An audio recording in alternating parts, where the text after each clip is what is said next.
he was doing was working, he's going to keep doing it. So let's change the narrative and start communicating, because then it will be a sure thing and women will be paying for sex. Right? So true.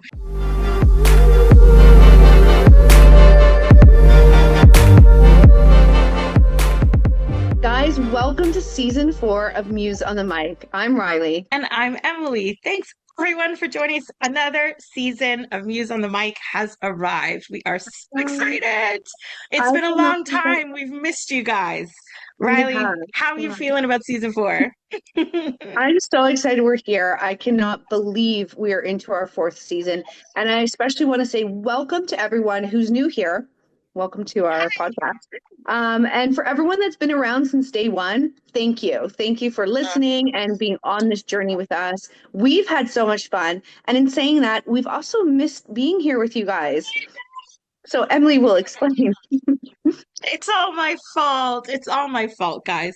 Now, I think we would have taken maybe a week or two break Yes. in normal situations. But for any of you that follow us on social media, especially me on social media and Twitter and stuff, I've been trying to keep everyone up to date. I have had the most brutal experience, first time experience with the most unbelievable sciatica pain and herniations in my back and all kinds of madness that had me literally flat on my back, like bed rest. Couldn't sit, couldn't stand, couldn't walk, none of the things. Hospitals and doctors and specialists and injections and medicines and all. It's a fucking blur, to be honest. But She's been going through it, I'm guys. happy. It's been really brutal, right? And Riley has been my life, my oxygen, and pretty much my like helper through so much of this. And it's been long, it's been painful. I don't know what's ahead, or I can barely remember what happened before. It's all so foggy to me, but I'm so glad to be sitting right here, right now with you guys, back to recording, back on the mic, talking about dirty, sexy things. And Yeah. we have so much in store for this season. We've got some new features. I want to thank everyone for 500 subscribers on YouTube. Thank you very much. We are so gassed and excited, but now we're on the quest for 1,000, because once we get to 1,000, we can do things like going live. And come on, how much fun would that be? Glass of wine, the two of us. Question? Delicious. Delicious. We'll try not to get banned, I promise. But I think we're going to have an amazing season. We're going to try some new things. We're going to talk about obviously some new things, some new topics. But I think we should also start off with introducing who we are to all those who are new. And we don't always do this at the beginning of every episode. I'm sure we should. But we are the owners of a massage parlor, a legal and licensed massage parlor, or body rub parlor as it's called, here in Toronto, Canada. Shout out to Muse all day, every day. Um, it's been open for now 16 years. We just passed our 16-year anniversary on June 3rd. Congratulations to Muse and the whole team. We had a wicked celebration, didn't we? It was so good. And we have this podcast to just talk about what life is like in this crazy industry that we're in. I was a sex worker before, so we highlight things on the past and way back when. We talk about sex work law, relationships, techniques, you name it, kinks, fun things, and weird sex situations, because there's definitely a bunch of those. So make sure you like and subscribe here on the YouTubes, and then head on over to our Patreon and subscribe over there, because you get triple the content. Actually, you get a bonus episode every Wednesday, whereas YouTube's there's the Monday episode, and then on Sunday nights we give you something special. And this season we're going to mix it up, so I'm going to keep it a surprise, but there will be different things happening on Sunday nights, and we always make sure it's a little dirtier on Sunday. So head on over to Patreon. It's $9 a month. We love the support. It keeps the channel running, and thank you, like Riley said, to all of our subscribers. On that note, let's get into what we're talking about for this grand opening premiere season 4 episode, Riley. I'm so excited for this discussion today, and it's literally just that. It came up between Emily and I a week or so ago, and we got into quite the talk about it. And we were like, we need to come here and talk to you guys about it. It was a question that came through the DM to Emily that sparked quite a bit of conversation with us. So I love this one. This is going to be a thinker, I think. We're going to proposition some like hypothetical things and see what you guys think. Are we onto something here? Are we absolutely crazy? It could go either way. But I was chatting with a client in the DMs, and the topic of paying for it came up. It was a long conversation. And he was expressing that paying for it can have pros and cons. And I was thinking about it. We were kind of dabbling with some ideas back and forth. And I thought, and I said this to him, and I thought, you know what? If I'm convinced that if orgasm was as guaranteed for women as it is for men in any random sexual encounter, I absolutely would die on the hill that women would very, very, very quickly become the majority purchasing customer of the sex work trade and the sex industry in a heartbeat, New York minute. Yep. And he was like, no way. And I was like, I'm bringing this to the pod. Well, and because I think the initial thought to guys is women can get play or sex anytime they want, really. It is much easier for us to get these connections, fair, but it is not a sure thing. And listen, as a woman, we have a lot of really uneventful sexual experiences, which is to no one's fault but our own, which I'll dive into later. But where I wanted to start was, I know you had mentioned, I think somewhere in Asia, where women actually are the bigger consumer of sex work. In Japan. Okay. Yeah, And it's the first time, I shouldn't say the first time, I don't know that. It is the only place that I've learned about, or that seems to be common, where that usual percentile switches. I don't know what the exact percentages are nowadays. We can only judge off what we see, obviously at Muse, and what we know of the industry. Is I would say it's probably, at least at Muse, it's probably 85% men, probably 10% couples, and 5% women in terms of right. who the customers are. And that varies. February, a lot more couples. Like it just Right. depends. Summertime, a lot more couples. Y'all get horny when it's hot out. Don't blame you. So do the boys. But like that has always been kind of the global standard. It's the oldest profession in the world. Women can always turn to prostitution. Like that kind Right. of, it's not even a cliche. It's, and in Japan, it's exclusive. It is exclusive to very wealthy women, which there's a very high percentage of in Japan because they are very wealthy and business inclined, or business owners and things like that, very corporate. Um, they are often like how busy corporate rich men are, is they don't have time for a relationship. And Right. so they want to partake in something for that company, that chemistry, that like je ne sais quoi that happens when you start a romance or a love affair or a fuck Right. buddy or whatever it is. Um, and so they go to these clubs. I don't remember offhand the name. I really should have written that down. But there's a name for them, and they're very specific. They're very expensive. The gentlemen that are there are impeccably trained, and it's not that they're trained to fuck, some Right. don't, some women want that, some don't. They're trained in things like ballroom dancing and dining etiquette and speaking multiple languages and understanding the stock market. Like they have to be well versed and cultured in everything, and the more he trains, the more he can charge, and the more the woman will pay based on the more he can offer her. And Right. it's that richness of the experience that is what she will invest more and more money in. And many of them build regulars, and they have almost this relationship, no different than customers have with the sex workers that they fancy. I'll use that word. Yeah. There's emotion, there's passion, there's chemistry, there's what's going to happen this time. Like, and some of them do end up in bed, but then it's two people having this like building romance technically, or this like passion affair, and then expressing it in a physical way. And it's completely different from how the entire rest of the planet works. Right. But I think the thought of having a sure thing, because let's face it, women, it's not easy to make women orgasm. And if we're being honest here, and we're not talking about faking orgasms, it can be a challenge. It takes a lot of communication, it takes work, it takes patience. And I will blame women that I think from a very young age, we start this trend. We start this snowball rolling that oftentimes is hard to stop. And we Yeah. start faking orgasms. And from that initial orgasm that we faked, we're fucked, is what I'm just going to say about it. Because it's not hard to reverse it, but it's uncomfortable to reverse it. And I think we start faking orgasms for a multitude of reasons. It could be, for his ego, let's say, or for I'm not going to get there, so let me just make him think that like the experience is to end Right. the experience, whatever it may be. And let's face it, at a very young age, women, we don't even know how to orgasm yet, which is why I think we should actually put more focus on masturbation at that age and not Uh-huh. even diving into early sexual relationships. But once that starts, it's hard to reverse from it. And now we've trained men, literally trained them over and over from woman to woman. We keep passing them down to each other, these men that are not skilled in sex because we've not communicated with them. So Right. now sex is just not a sure thing the way it is for a man. And that's where the problem lays, I think.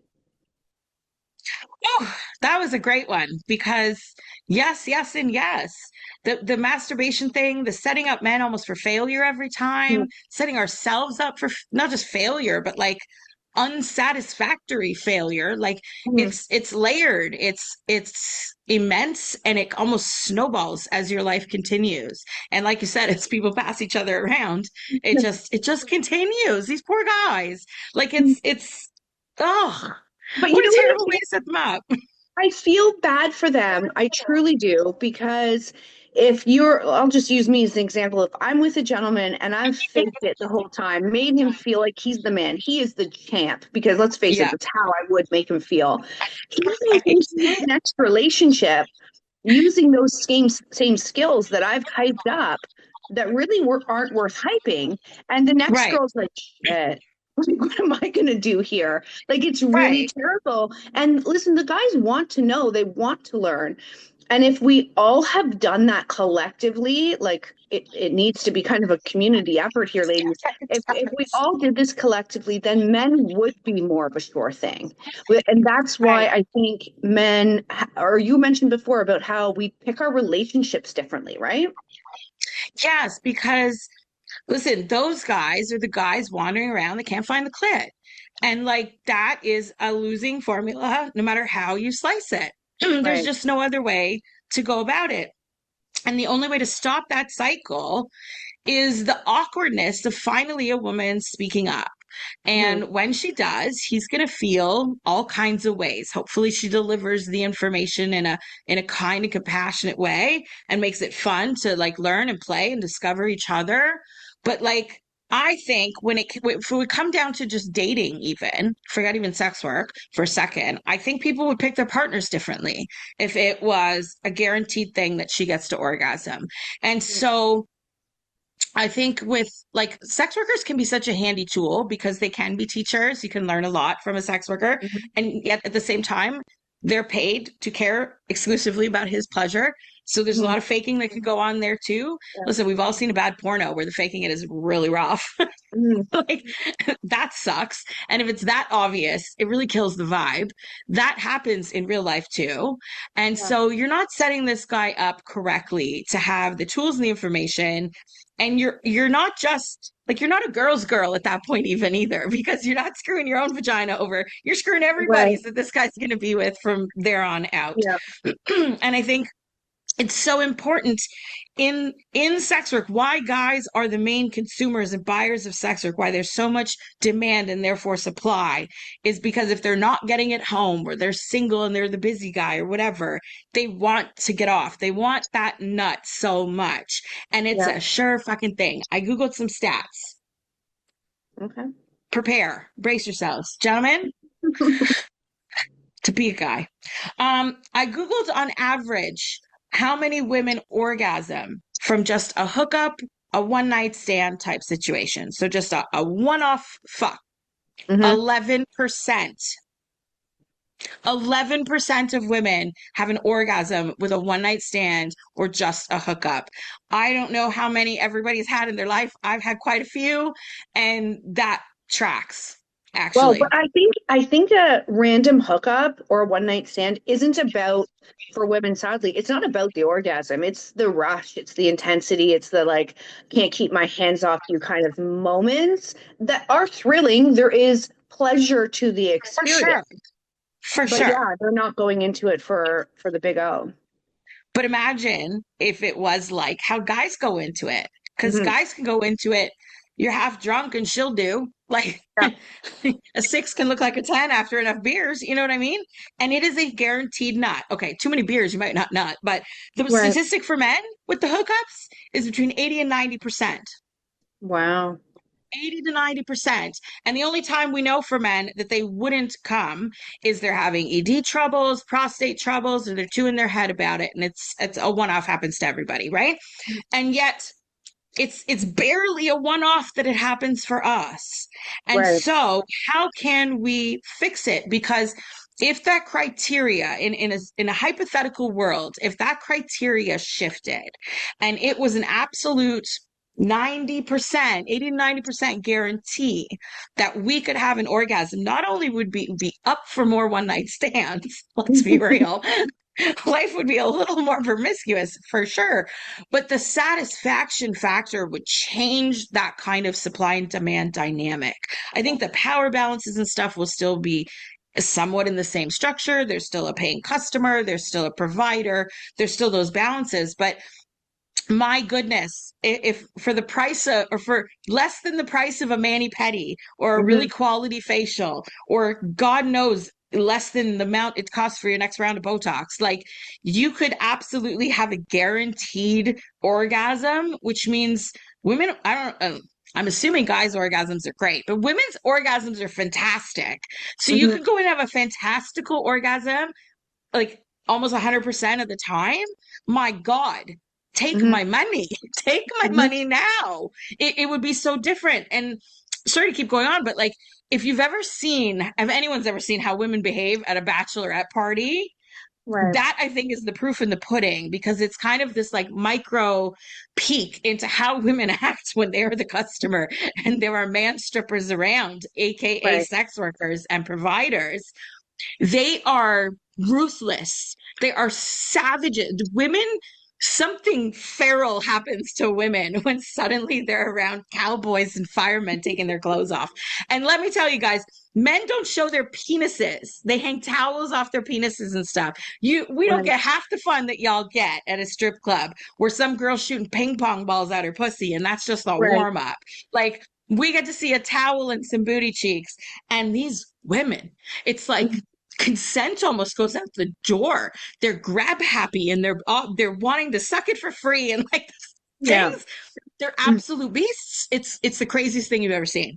To the Hmm. point I've left bachelor parties like that or bachelorette parties because I'm like I'm gonna go watch the girls. This is nuts. And all I'm Yeah. thinking is please don't suck his dick for free. You could be a sex worker and make a lot of money. Right. Just it pains my brain. But for the sake of society, I know they're not thinking that way. But like Yeah. that is such a microscopic or like micro view into how they behave. And so if there was guaranteed orgasms behind it, Hmm. Yeah. holy shit. Well, and Holy like you said, shit. women already do pay for pleasure. We just right now, our sure thing is the Botox appointment, Right.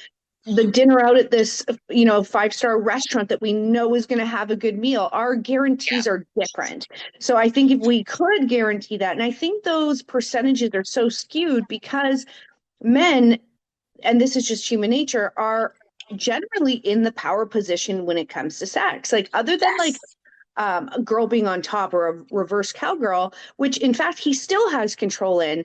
That's Yeah. really the only position that we have the greater majority. He can, his tempo, his thrust, his movement can all be tuned to his needs. If he needs to pull back because he doesn't want to come, he can do that. He wants to speed up because he's ready to nut. He has that control. So he almost gets himself there. I think women need to get into positions that if they can't communicate it, then at least be the driving force in the sex act that gets yourself there, if that makes any sense. Participate in your own orgasm. Yes. You want to go deeper? You want to go all the way? Let's go deep throat. Hey guys, Emily Muse here, and welcome to my new segment, Deep Throat, where I jump off of Riley's Just the Tips sex tips. If you're on Patreon, you know, and take a deeper dive into everything naughty. Today, we are going to be taking a dive into some nipple play, and I was inspired about this because of a segment I saw on AGT. So we're going to play a clip of that for you where nipple play happens on the stage. Again, our long-term viewers know I love AGT, and every year they throw some kink in the mix.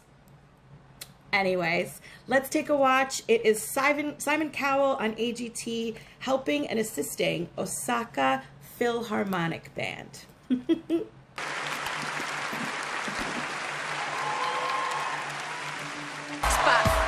is wrong with you? I don't know. Guys, wasn't that hilarious?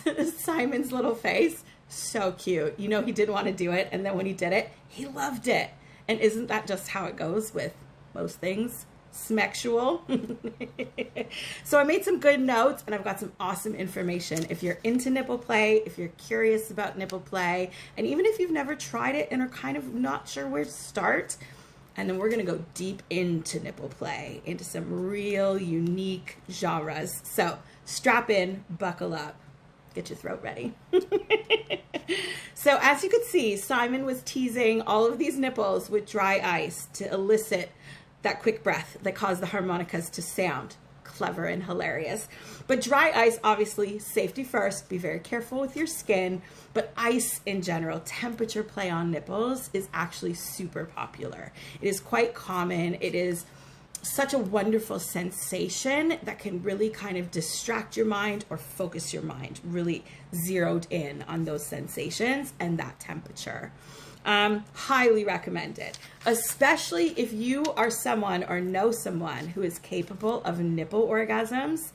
Absolutely, you need to try some temperature play. But that isn't all, because men and women have absolute right to nipple play and to enjoy nipple play sensations. And you know what? Not all of that play needs to be sexual. Some of it can be perfectly non-sexual and just feel really good.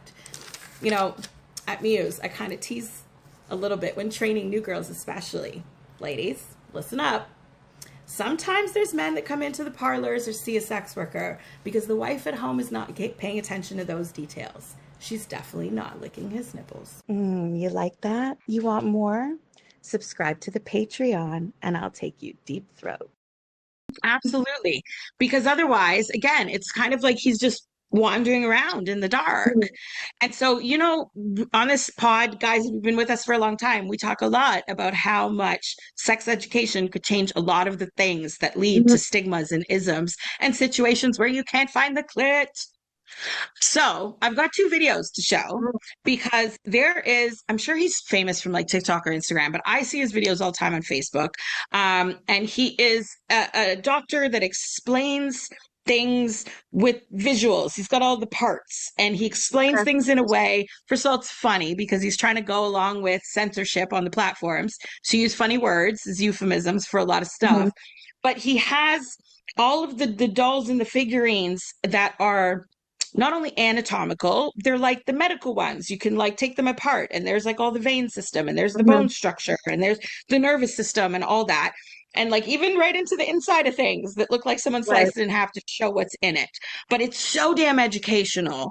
And I think obviously age appropriateness is always a factor, but proper anatomical sex education would change so much in the world. It would change violence percentages. It would change power balances. It would change income potentials. It would change so many different aspects of sex work included. But if you started with just science, basic biology, right? And again, age appropriate, from whatever age is appropriate to start, every family and every school and every culture and every city will decide that for themselves. And teaching them just as much as you learn, you have a heart and you have lungs that breathe and you have eyes and a nose and a mouth, like just simple kid stuff. You should know about breasts and penises and testicles and vaginas and clitoris and all the things.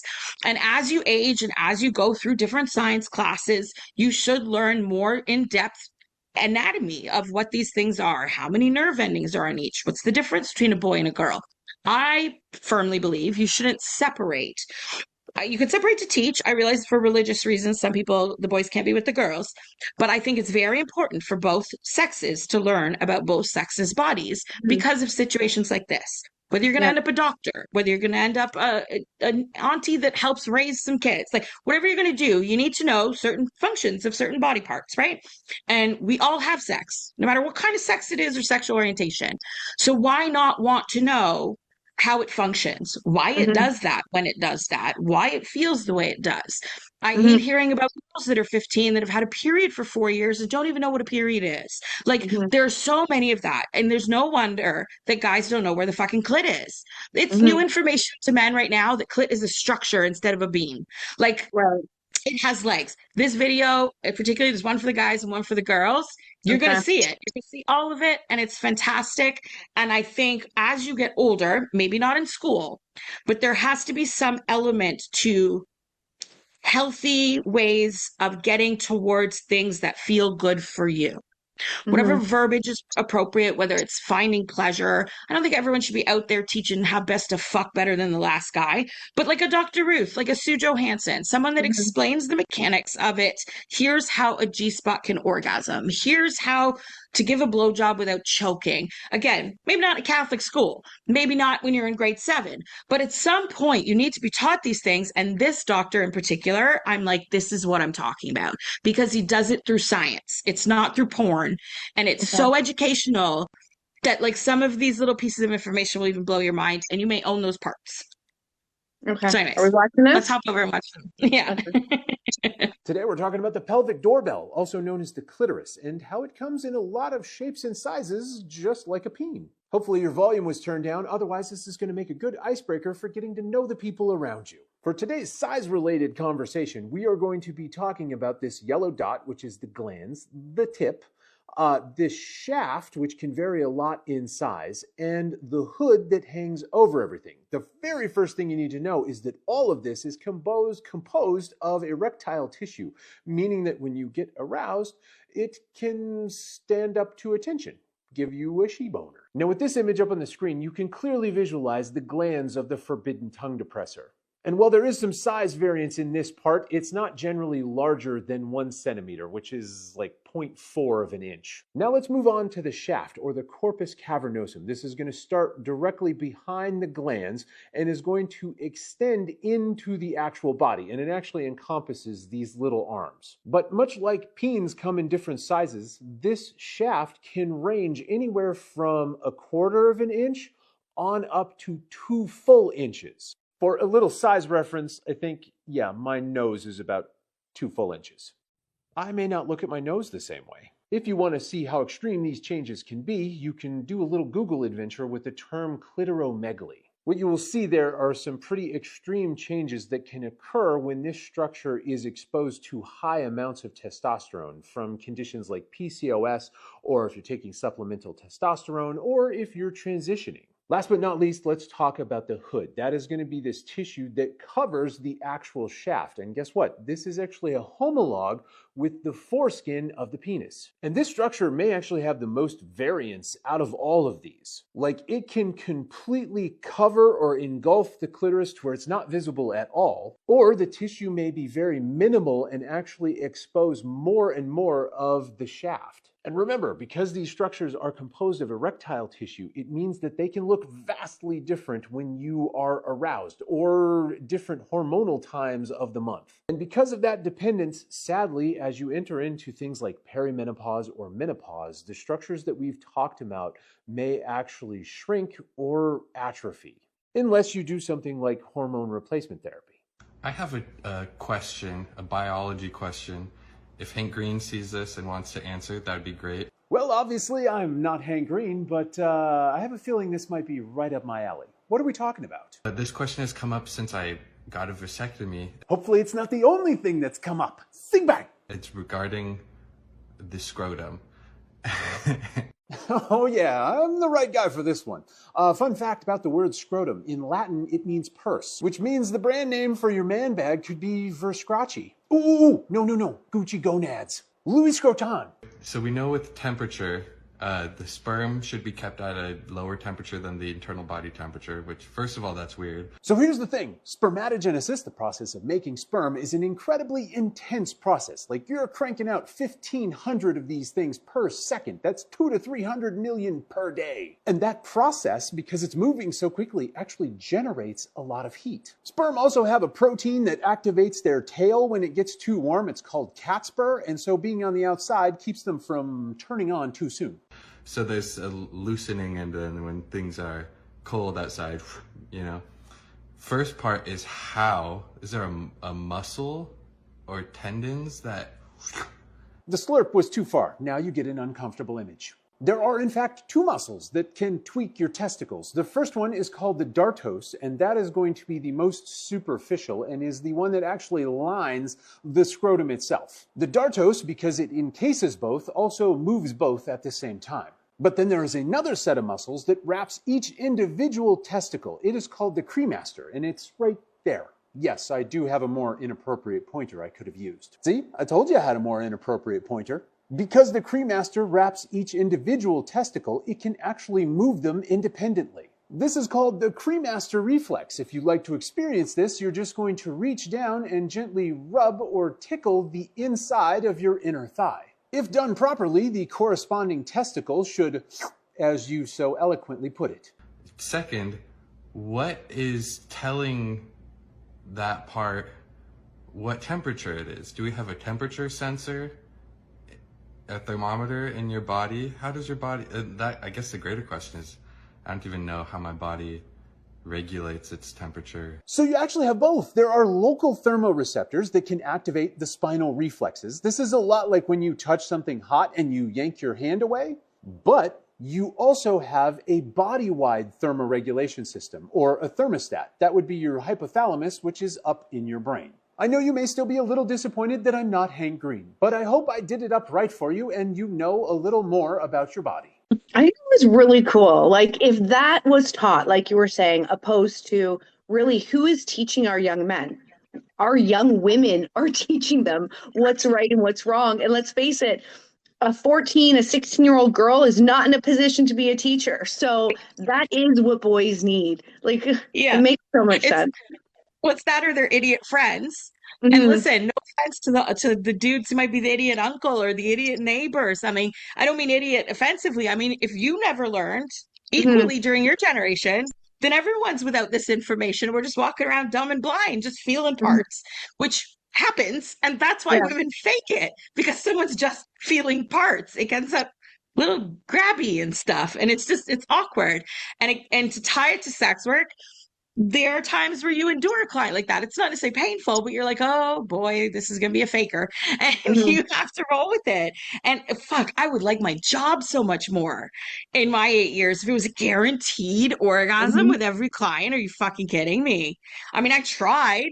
I made for a better day for me to have real orgasms. And as I was in my later career, like my last couple of years, I did start teaching a little bit. Where I was like, I've seen you for 5 years. Let me just show you a trick.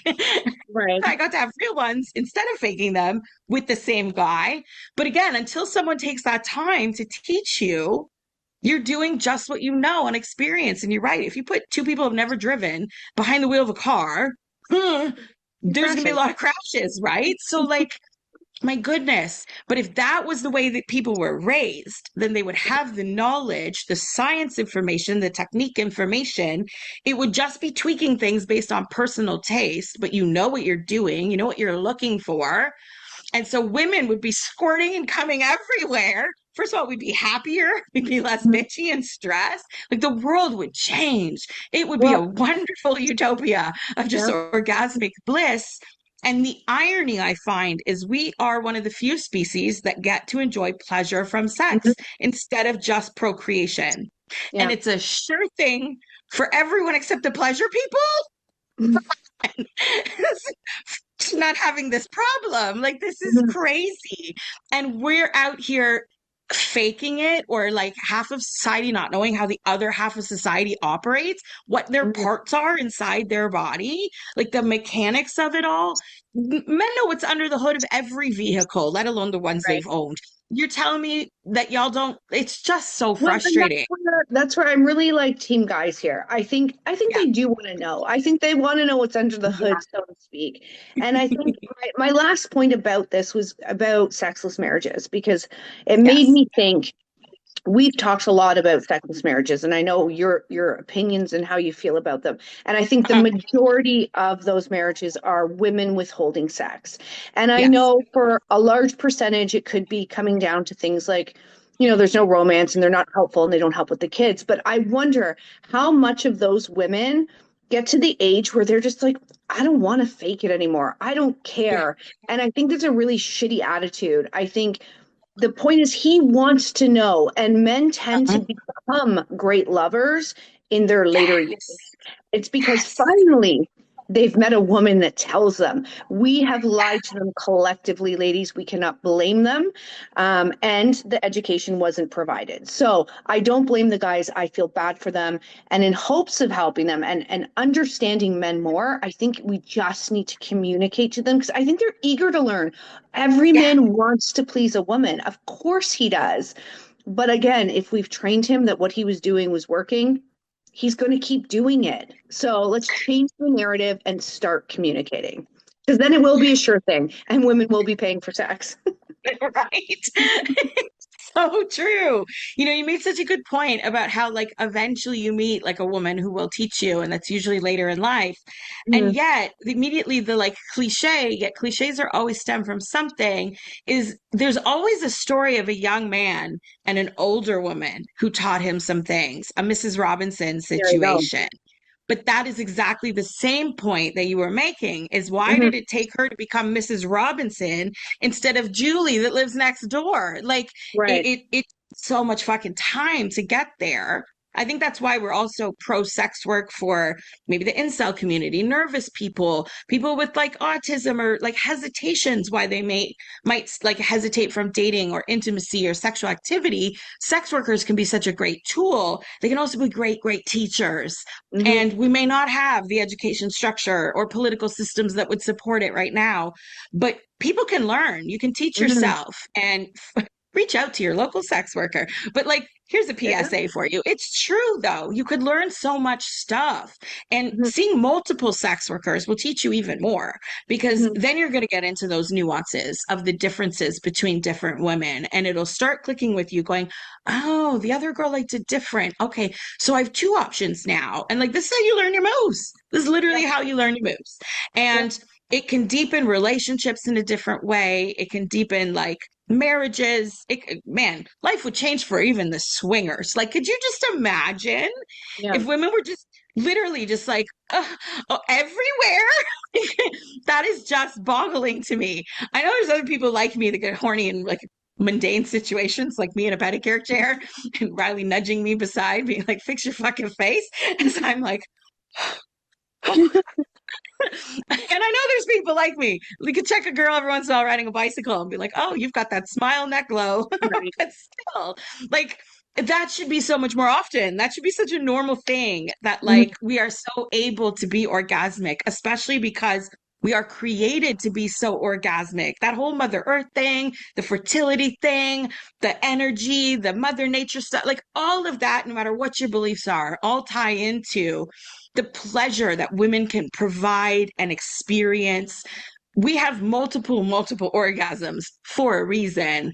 And Right. yet, with the most orgasmic capability, we are still the biggest mystery and like monolith of wonder. It's ridiculous. So I'm convinced if society could make those changes, we could live in said utopia and hookups would happen everywhere. You wouldn't need a fuck buddy because everyone could be a fuck buddy. Mhm. You wouldn't get stigmatized and like it wouldn't care if someone's a gold digger or rich or maybe you like hotter people then. Like it would change so many cool little things. And I just am convinced women would spend all of their money. We would literally be like, Botox is a little expensive right now. Look at the bank account and be like, I'm gonna go with the rub and tug. And you know what? It wouldn't even be a rub and tug. We would reinvent sex work in a completely different way. It wouldn't be strip clubs with lasers and DJs. It would definitely be something different. Maybe something more reminiscent of what Japan does. But it would Right. be completely new business models. I mean, you know us, that's our vibe. We love to like think up things like that and be like, what would we do? Maybe we should think on this and come up with an idea for Muse. But still, like, it would just transform so many aspects, so many structures and like societal systems, courtship, dating, like all of it would change. It would be so fascinating. And we would become, I'm convinced it would go 70-30 men to women as the purchasers. I'm dying on Let that hill, us guys. know your thoughts, guys, because I'd love to hear your opinions on this. We've got a lot, clearly. But yeah, it's an interesting one. It's really cool to think about, right? And like, what if? What if that was how it was? What could happen? Cue orgasmic thought bubble right here. Because, yeah, lots of it. It would be so cool. What a world that would be. Well, I think this wraps up our premiere episode of season 4. I hope you guys got a kick out of this one because we sure did. Let your imagination run in those comments because, like, literally, we think, what if? What if? And we've got quite the season coming for you guys. So buckle up, subscribe, and join us. We can't wait to see you. I love it. We'll see you next time, guys. Bye.